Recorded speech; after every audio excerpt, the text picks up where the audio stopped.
Alors bonjour, aujourd'hui nous allons faire la revue pour la 9e année en sciences SNC 1W. Je sais qu'il y a des examens qui s'en viennent, il peut y avoir un test qui s'en vient. Voici la revue pour maximiser la réussite. Ce sont les concepts ici de connaissances bien sûr, sachant qu'en classe, vous avez sûrement eu la chance de pratiquer ces choses. Alors, commençons. La première chose à considérer lorsqu'on a l'électricité, c'est de comprendre qu'est-ce qui se passe ici. Donc, sûrement que dans le passé, vous avez vu des ballons comme ceci, et lorsqu'on prend le ballon, je vais le gonfler, donnez-moi un instant, faute de temps bien sûr. Alors, lorsqu'on a un petit ballon comme ceci et on le frotte sur ses cheveux, chose intéressante, c'est qu'il y a ici de l'électricité statique qui peut arriver. Lorsqu'on a de l'électricité statique, ici on a un exemple, on a notre ballon, il est neutre, on peut regarder, il y a le même nombre de positifs, de charges positives et négatives. Nous avons notre chandail ici qui est aussi neutre, on peut voir le même nombre de positifs et négatifs. Et ici sur le mur, on a aussi un mur qui est neutre. Maintenant, ce qui est intéressant, c'est que si on prend le ballon et qu'on l'approche ici de notre chandail, et qu'on brosse comme ceci, qu'est-ce qu'il va arriver? On remarque qu'il y a des électrons qui vont aller sur le ballon.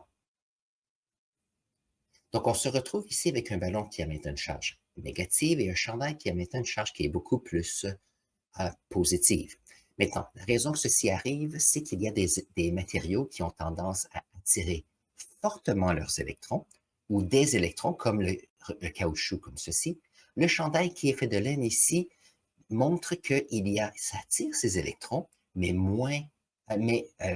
faiblement. Ça veut dire que lorsqu'on a de la friction, ça donne un peu d'énergie aux électrons. Ces électrons vont aller au ballon. Maintenant, ce qui est intéressant ici, c'est que si j'approche le ballon du mur, vous allez remarquer qu'il y a des électrons sur le mur qui sont repoussés juste un petit peu parce que le ballon est beaucoup plus négatif que le mur. Alors, chose qui arrive maintenant, on peut voir que sur le mur ici, il y a un endroit qui est un petit peu plus positif, donc les électrons sont repoussés un peu. Si je laisse le ballon ici, qu'est-ce qu'il va arriver? Le ballon va coller sur le mur parce que les charges négatives ici sont attirées par les charges positives ici qui sont induites et de façon à ce que le ballon reste en place. Après un certain temps, les électrons ici vont aller dans l'air parce qu'il y a un petit peu d'humidité dans l'air et l'eau. Les gouttelettes d'eau vont absorber ces électrons. Il y a ici des électrons qui vont sauter sur le mur parce que les électrons vont dire, ah, on a un endroit où aller. Et éventuellement, la différence de charge va diminuer et le ballon va finir par tomber par terre. Très bien. Donc, je le refais une autre fois. Donc, ici, nous avons un chargement par friction. Donc, il y a une friction qui est entre le ballon et le chandail. Nous avons ici un changement ici par induction. Donc, on a ici que le ballon ne touche pas au mur, mais tout de même, il y a des électrons qui sont déplacés un peu plus loin. Et qu'est-ce qui va arriver? C'est que si je laisse le ballon comme ceci, le ballon est attiré par le mur et le ballon va toucher. Si je mets le ballon ici, qu'est-ce qui va arriver? Puisque le ballon est négatif, celui-ci va être attiré par le chandail qui est positif. Voilà. Et c'est pour ça que quelquefois, lorsqu'on fait le lavage et qu'on met des vêtements qui sont en laine, souvent lorsqu'on les sort de la sécheuse, si vous utilisez une sécheuse, les vêtements vont coller l'un sur l'autre. La meilleure façon de pouvoir éviter cela, il y a des petites feuilles qu'on peut mettre dans une sécheuse et ceci redistribue les charges, ce qui permet d'avoir des vêtements qui ne sont pas chargés. Donc ça ici, c'est utile. Maintenant, afin de pouvoir expliquer un peu comment est-ce qu'il y a des matériaux qui attirent plus les électrons que d'autres, voyons voir si on peut regarder quelque chose qu'on appelle la série triboélectrique. Donc, ou une série électrostatique, ce sont deux choses qui sont semblables. Donc, lorsque nous avons une série électrostatique ou une série triboélectrique, qu'est-ce qui arrive? C'est qu'il y a, avec les siècles, bien sûr, avec les scientifiques qui se sont amusés avec l'électricité statique, ils ont remarqué qu'il y a certains matériaux qui ont tendance à attirer faiblement les électrons et d'autres matériaux qui ont tendance à attirer fortement les électrons. Ça veut dire, comme on a vu tout à l'heure, si nous avons les cheveux et nous avons le caoutchouc dur ici qui est des bonites. Donc ça, c'est un exemple ici. On a ici un caoutchouc qui est dur, mais moi, j'aime bien avec les ballons parce que ça nous permet de pouvoir faire des activités intéressantes dans la classe. Nous avons ici, lorsque les cheveux sont sur le caoutchouc, qu'est-ce qui arrive? C'est qu'on a des matériaux qui attirent faiblement les électrons et le caoutchouc qui attire plus fortement les électrons. Alors, qu'est-ce qui va arriver? C'est que si on attire fortement les électrons, on va se retrouver avec des matériaux qui seront beaucoup plus négatifs. Et on a un objet qui est neutre qui va perdre des électrons, on a des matériaux qui vont devenir positifs ici. Et donc, ce qui est intéressant, c'est que si on a la laine ici et le caoutchouc, les deux vont s'attirer maintenant parce qu'ils ont des charges qui sont opposées. Donc, dans un test ou un examen, je mets toujours la liste ici triboélectrique. Ça permet aux élèves de pouvoir comprendre ce qui se passe et non pas essayer de mémoriser cette grande liste. Donc, lorsqu'on est en laboratoire, on peut utiliser des bâtons ici, des bonites. Nous avons aussi des bâtons de verre. Et bien sûr, on peut utiliser, ça ici, c'est une petite peau de lapin qu'on peut utiliser. Là, une petite fourrure. Et on peut bien sûr faire nos tests de cette façon-là. Dans ma classe, j'utilise un ballon. Ça donne des résultats qui sont excellents et les élèves peuvent s'amuser aussi. Donc ça, c'est le premier sujet sur l'électricité statique. On a parlé des charges. Maintenant, voyons voir si on peut parler des charges et qu'est-ce qui arrive lorsqu'on a ceci. On en a déjà mentionné un petit peu quelques sujets. Chose intéressante lorsqu'on a des charges qui sont différentes, ces charges vont avoir tendance à s'attirer comme ceci. De la même façon, si on a des charges positives et neutres ou négatives et neutres, ceux-ci seront attirés l'un et l'autre. Par contre, si on a des charges qui sont similaires, ceux-ci vont se repousser, tandis que si on a des charges ici deux négatives, ces deux vont aussi se repousser. Ça, ce sont les propriétés des charges qui deviennent intéressantes. En classe, on a travaillé avec un appareil qui s'appelle un électroscope et voyons voir si on peut parler un peu de ce que cet électroscope peut nous montrer en classe. Je reviens. Lorsqu'on parle d'électroscope, voyons voir ce que nous avons ici. Premièrement, nous avons un électroscope qui est comme ceci. C'est une boule de métal ici avec une tige de métal avec deux petites feuilles qui sont très légères, qui sont aussi des conducteurs. Ça veut dire que les électrons peuvent se promener facilement.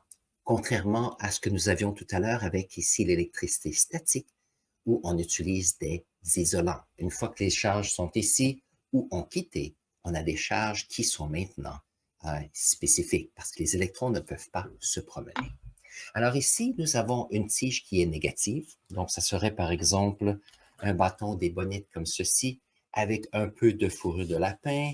Qu'est-ce qui va arriver? C'est qu'il y aura à ce moment-là de l'électricité statique sur le bâton et la charge serait négative. Donc, on a un bâton négatif comme ceci, un électroscope qui est neutre. On peut voir ici le même nombre de positifs que de négatifs. Alors, on a chargé ce bâton ici par frottement. Donc, ici, on va voir.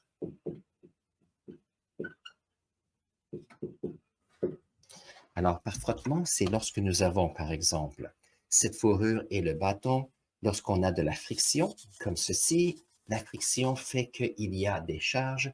Et si on regarde, on peut sûrement voir qu'il y a, voyons voir, il y a ici les petits poils qui sont attirés par le bâton, comme ceci. Voilà. Très bien. Maintenant, lorsqu'on approche ce bâton de l'électroscope, mais qu'on ne touche pas, on a ici, on peut voir ici par induction.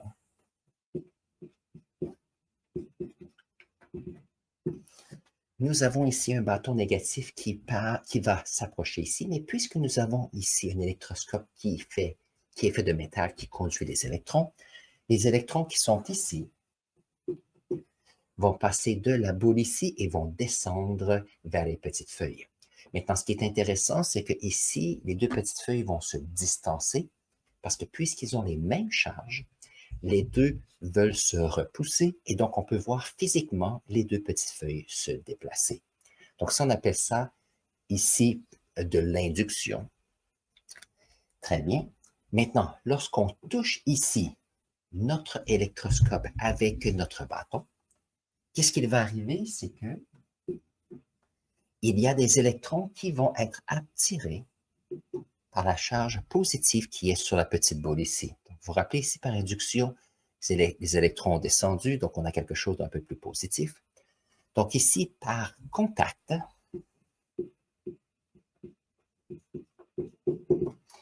nous avons des électrons qui vont sauter sur l'électroscope.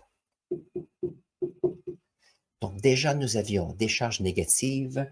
Il y a des charges négatives qui sont ici. On ajoute des charges négatives. Et donc, qu'est-ce qui va arriver? C'est que lorsqu'on prend le bâton et on l'éloigne de nouveau, on se retrouve avec ici un électroscope qui est chargé négativement. Donc ça, c'est intéressant. Ça veut dire qu'on peut, en utilisant l'induction, on peut, et par le contact, on peut créer des objets qui sont chargés. Et ça, c'est intéressant parce que si on utilise des circuits électriques, on peut intentionnellement charger des objets qu'on peut utiliser soit en créant des filtres électrostatiques, en utilisant la peinture. Lorsqu'on peinture des voitures, par exemple, on peut mettre des charges aux particules de peinture, donc qui est fantastique. Ça permet d'avoir une adhésion de la peinture plus facilement. Et donc, ça devient intéressant de ce côté-là. Donc ça ici, c'est notre électroscope. Et on a fait, par frottement, on a chargé le bâtonnet. Par induction, on a pu voir que les électrons se promènent. Par contact, nous avons ici un chargement de l'électroscope pour permettre d'avoir celui-ci négativement. Ceci peut fonctionner aussi, bien sûr, si nous chargeons par friction un bâton ici qui est positif. Lorsqu'on le fait, on prend le bâton positif et qu'on approche ici, les électrons seraient attirés par ce bâtonnet. Donc, les deux petites feuilles ici seraient positives et donc se distancent. S'il y a contact, le bâton positif irait ici, toucherait, les électrons quitteraient l'électroscope parce qu'ici on a un bâton positif et ça nous permettrait d'avoir le chargement d'un électroscope qui est positif. Si vous voulez voir des exemples, allez voir vos notes de cours, ça va vous aider. Sinon, si je me rappelle bien, j'ai une autre vidéo sur ce sujet ici en classe. Voyons voir si on peut parler de la foudre pour expliquer ce qui se passe. Lorsqu'on parle d'un éclair, nous savons que, si je reprends mon dessin, ma photo de tout à l'heure, j'ai ici la tour du CN et on a un éclair qui va toucher cette tour. Comment est-ce que ceci est fait? Donc, voyons voir. Premièrement, lorsqu'on a une belle journée ensoleillée, il n'y a pas de difficulté, ça va très bien. Par contre, en météo, lorsqu'il y a du vent qui a tendance à être plus sec et un vent qui a tendance à être plus humide, qu'est-ce qui arrive? C'est qu'il y a de la condensation qui se passe, surtout lorsqu'il y a des grandes différences de température de l'air. Alors, qu'est-ce qui se passe? On a des nuages qui sont formés. Maintenant, qu'est-ce qui arrive? C'est que s'il y a une grande quantité d'humidité, les nuages deviennent de plus en plus grands. Et qu'est-ce qui arrive? C'est qu'il y a de la friction entre différents nuages. Donc, comme ceci. Et donc, qu'est-ce qui arrive? C'est qu'il y a le nuage qui va de ce côté-ci. Il y a le vent qui se va comme cela. Et comme on a vu tout à l'heure, s'il y a de la friction, il y a des électrons qui vont se promener. N'oubliez pas que les électrons se promènent parce qu'ils ont un petit peu plus d'énergie, donc ça leur permet de pouvoir bouger plus rapidement. Si vous n'êtes pas sûr, prenez vos mains et frottez vos mains comme ceci. Vous allez ressentir un petit peu de chaleur due à la friction. Avec un peu de chaleur, un peu d'énergie, les électrons vont bouger. Alors, qu'est-ce qui va arriver ici? C'est que nous avons des électrons. Prenons ici des électrons. Quelle couleur? C'est comme cela. On a des électrons qui vont partir de l'air et qui vont sauter et s'accumuler dans le nuage.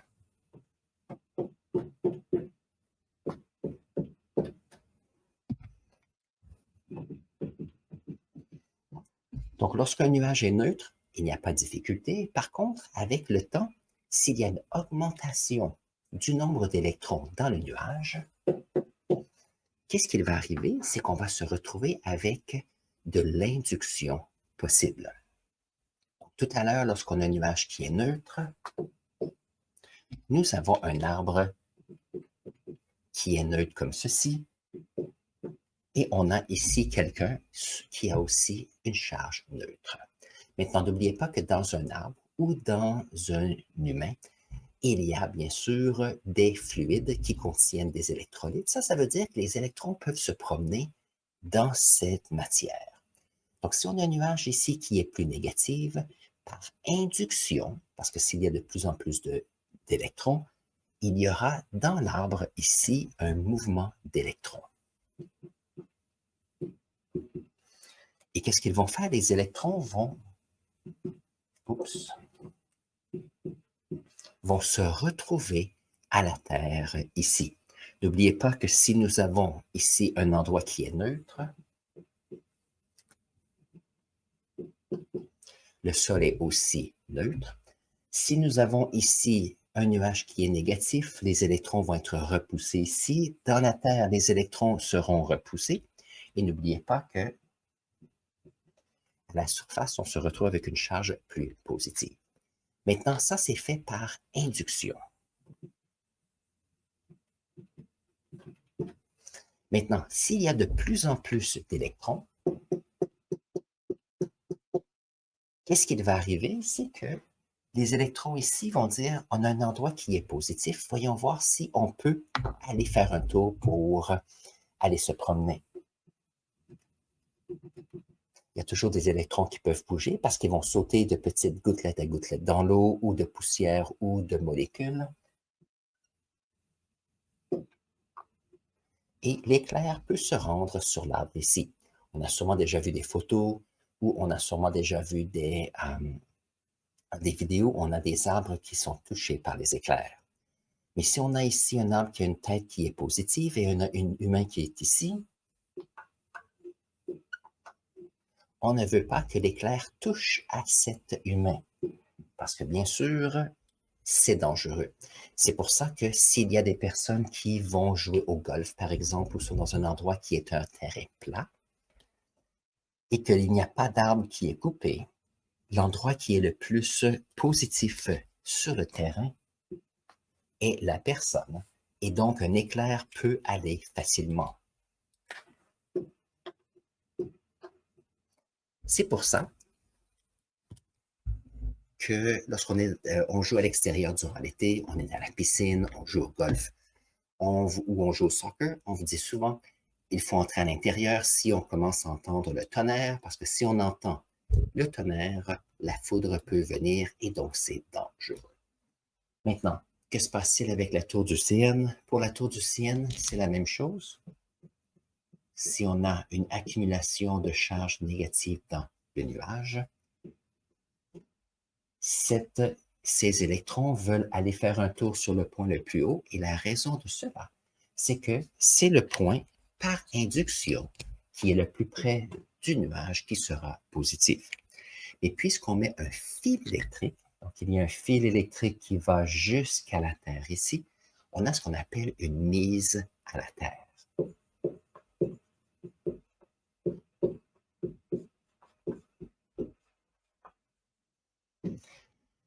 La mise à la Terre, qu'est-ce que c'est? C'est un fil électrique. C'est quelque chose qui permet, s'il y a une augmentation d'électrons à un point, d'avoir des électrons qui peuvent se rendre à la Terre, qui permet de pouvoir protéger les structures. Ceci se passe sur des grandes tours, bien sûr, mais si on a des maisons comme ceci, c'est important d'avoir une mise à la Terre. Si on a des grandes bâtisses, c'est important. Cette mise à la Terre, on a même un nom pour cela. On appelle ça un paratonnerre. Voyons voir, je vais l'écrire.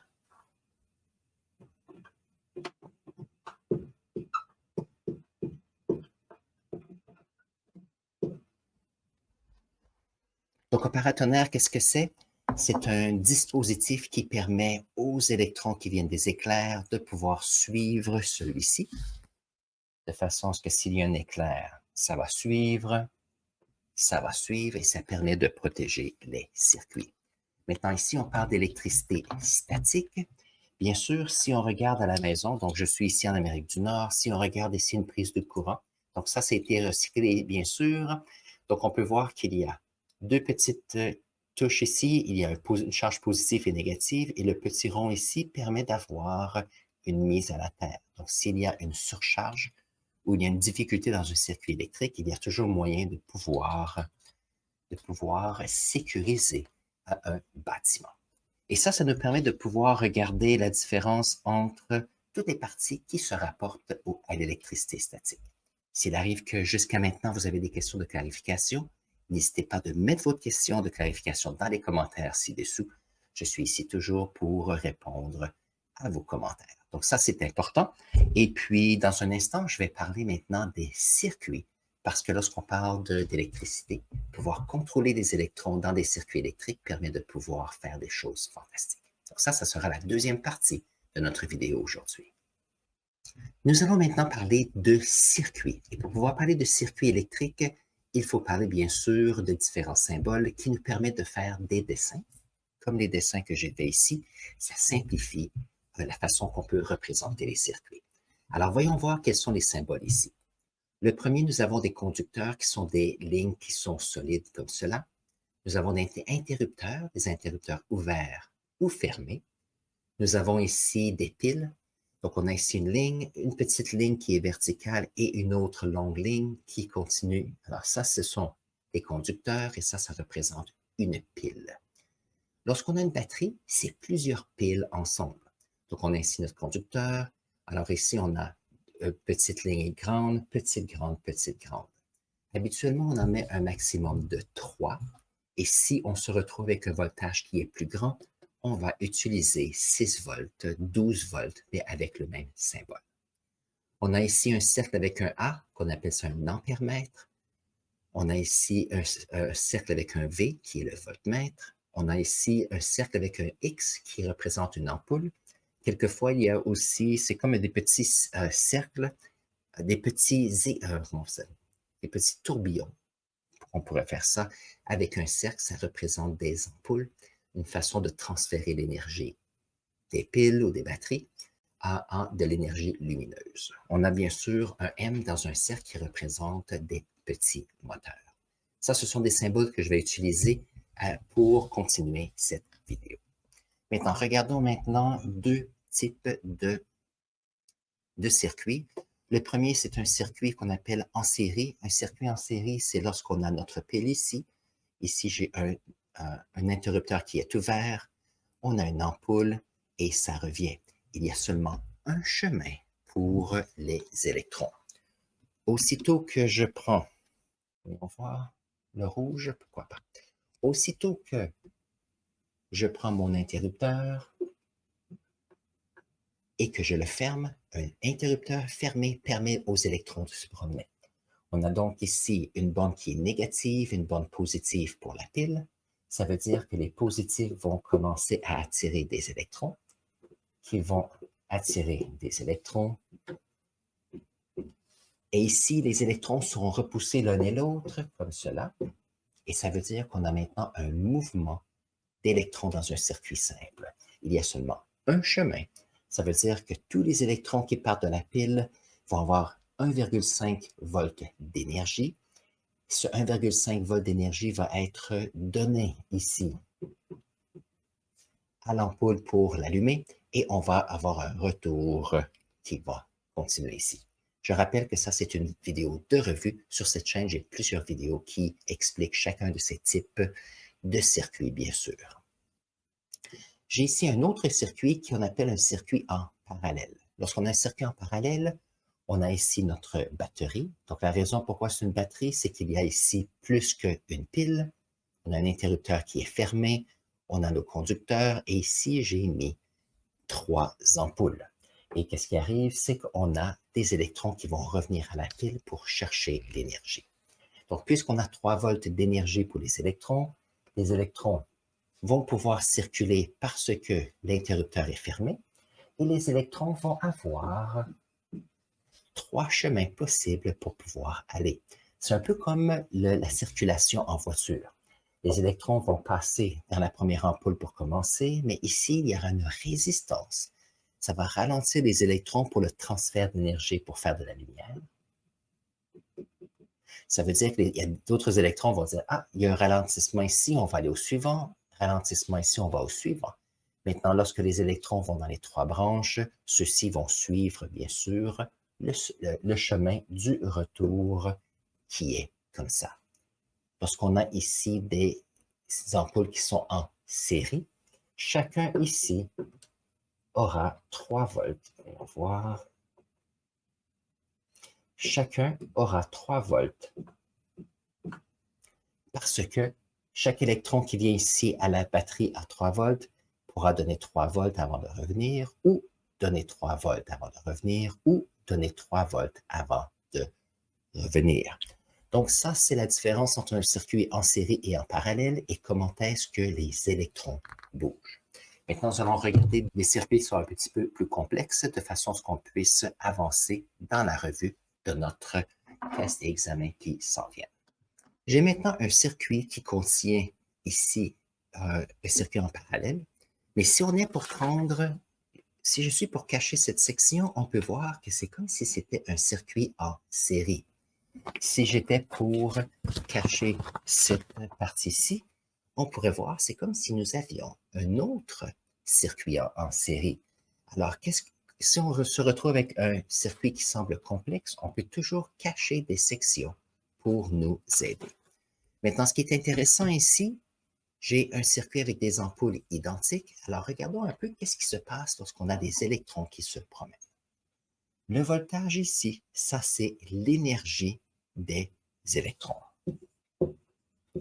Voltage. Un autre, là, le vrai mot, c'est la tension.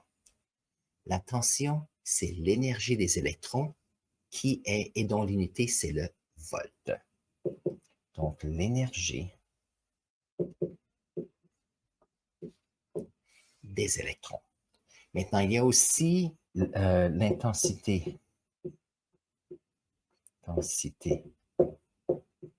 du courant.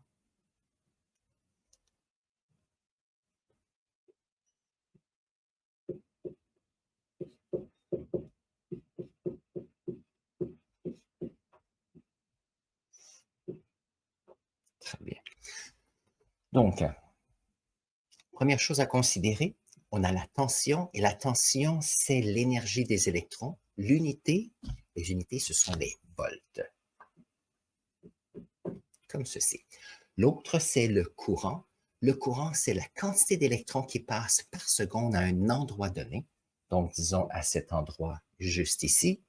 Et ça, nous avons une unité qui est l'ampère. Comme ceci.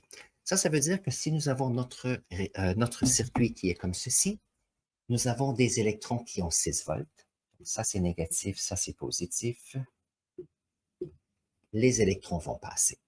Maintenant, ce qui est intéressant, les électrons peuvent circuler parce que le circuit est fermé. Les électrons vont avoir 2 chemins possibles ici. Maintenant, ce qui est à considérer, c'est que les électrons qui vont passer ici vont passer à travers une ampoule comme ceci.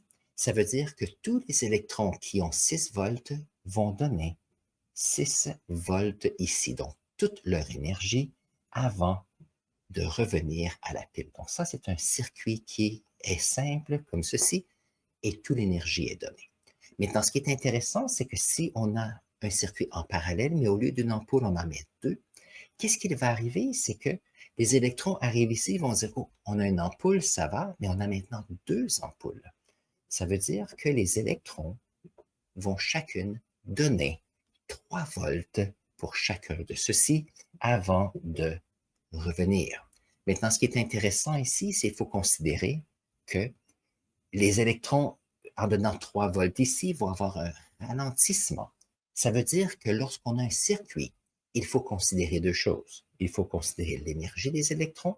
Donc, s'il y a une ampoule, toute l'énergie va être donnée. S'il y en a 2, si les ampoules sont identiques, l'énergie sera divisée avant de revenir.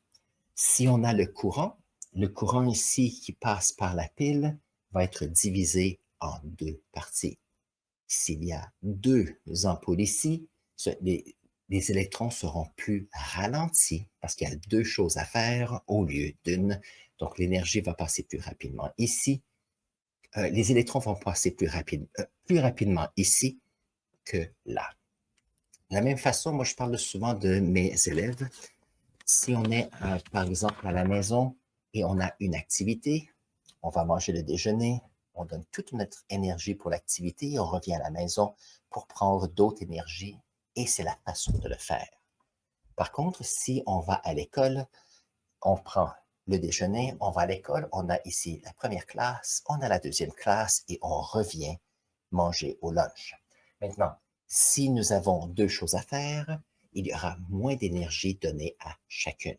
De la même façon, par exemple, si vous jouez au, je ne sais pas, un sport comme le foot ou le soccer, si vous jouez et il y a seulement un match, vous allez jouer différemment que si vous avez deux matchs dans la même après-midi. Vous ne pouvez pas donner aux deux matchs à faire dans l'après-midi autant d'énergie que s'il y en avait seulement un.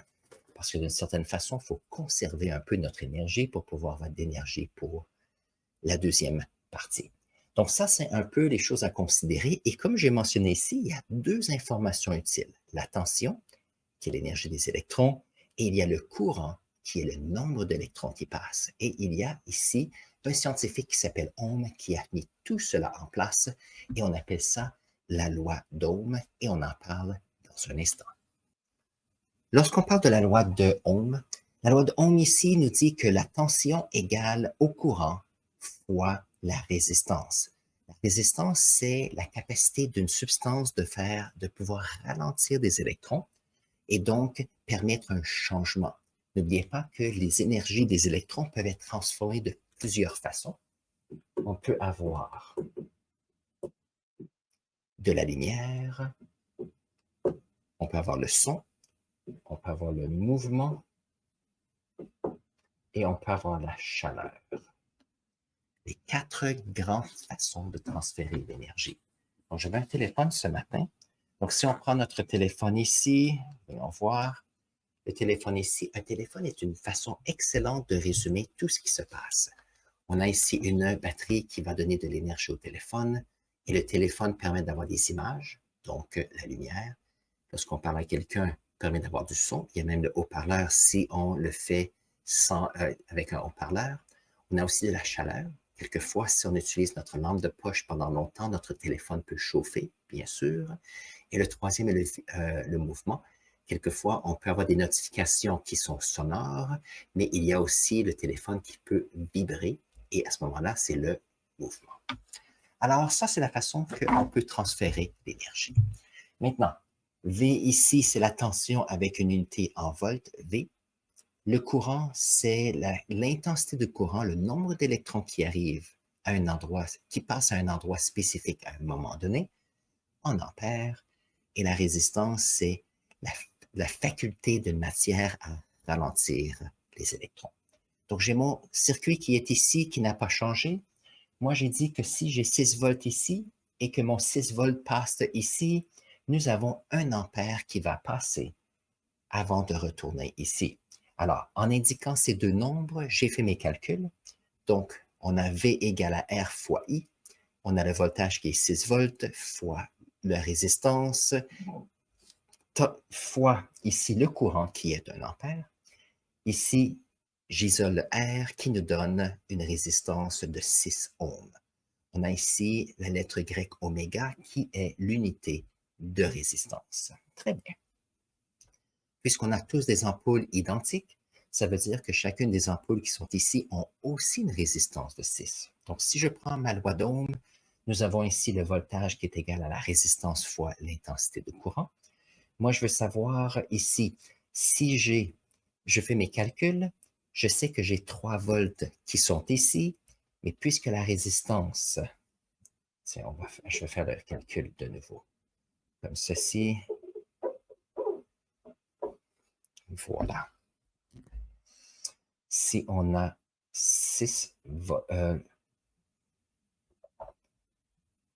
3 volts fois I égale à 3 volts sur 6 ohms, Le courant égale à 0,5 ampères. Donc, en utilisant notre équation, on sait que le voltage ici est 3 volts parce qu'on divise en deux l'énergie des électrons. On a une résistance qui est 6 ohms qui égale fois l'intensité. On isole I pour l'intensité de courant qui fait 3 volts divisé par 2 ohms qui nous donne un courant de 0, 0, on est en français, 0,5 ampères. Ça veut dire que dans ces deux ampoules, on a 0,5 ampères qui vont passer, donc la moitié moins d'électrons que s'il y avait seulement une ampoule. C'est pour ça que l'intensité est plus petite. Donc, on peut voir la relation entre ces trois qui sont ici. Très bien. Maintenant, si je suis pour regarder ce que nous avons ici, si on a si nous avons notre pile, notre batterie qui a 6 volts, et on a une ampoule, on a 6 volts, on a mentionné qu'il y a 1 ampère, ça va très bien. Si on a deux ampoules, le 6 volts ici est divisé en deux, donc chacun ici a 3 volts. Nous avons aussi fait le calcul avec la loi d'Ohm qui nous dit qu'il y a 0,5 ampères qui passe ici à chacune de ces ampoules. Ça veut dire que si on utilise un outil qu'on appelle un ampèremètre, les ampèremètres sont connectés ici en série. On veut savoir la quantité d'électrons qui passent.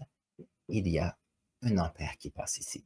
Puisqu'il y a 0,5 ampères qui passent dans chacune des ampoules, on a 0,5 ampères.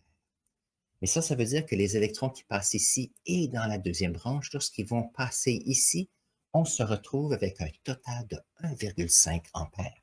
Et la raison pour cela, c'est qu'il y a 1,5 ampères qui passe ici, 1 ampère va passer là et 0,5 va passer ici pour avoir 1,5.